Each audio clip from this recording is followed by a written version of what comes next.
Barkanku da sake saduwa da mu a wannan channel namu mai albarka. Yau ne za mu kawo muku labarin 'yan Najeriya yadda suka kasance game da Umar Muhammadu Buhari, inda suke cewa tun da ya hau har zuwa sauka shekara 8 babu wani ci gaba. Gashi har ya sauka kuma ya ƙara basu da wani bala'in. To, wannan al'amari dai mu dai ba za mu ce komai ba sai dai Allah ya kyauta.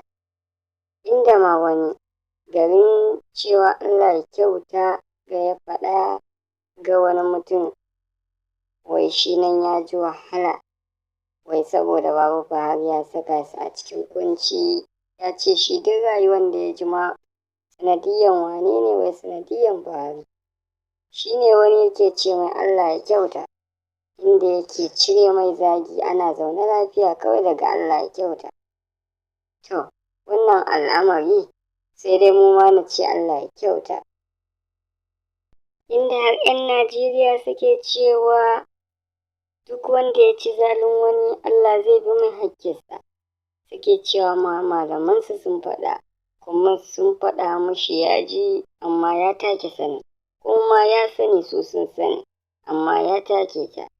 Wallahi tallahi ina gaya muku tsakani da Allah, wallahi tallahi karka yadda ka zalunci wani mutum duk yadda za a yi, ka bari dai a zalunce ka, amma karka yadda kai ka shiga kabari da zaluncin wani mutum. Wallahi karka yadda. Da cewa ga dai sabon gwamnati don ta hau, suna fatan insha Allah ya zame masu alkhairi, ba wannan mulki irin na Baba Buhari ba. Insha Allah Allah zai saka musu. To, a nan ne tabarmin shirinmu zai tsaya, inda za mu ji 'yan Najeriyan to yanzu suna jin daɗin Bola Ahmad Tinubu sabon shugaban ƙasa ko ba su ji? To, za mu ji daga bakinsu dai. A danna subscribing, a danna ƙararrawa domin idan mun sakar. Wallahi tallahi ina gaya muku tsakani da Allah, wallahi tallahi karka yadda ka zalunci wani mutum duk yadda za a yi, ka bari dai a zalunce ka, amma karka yadda kai ka shiga kabari da zaluncin wani mutum. Wallahi karka yadda.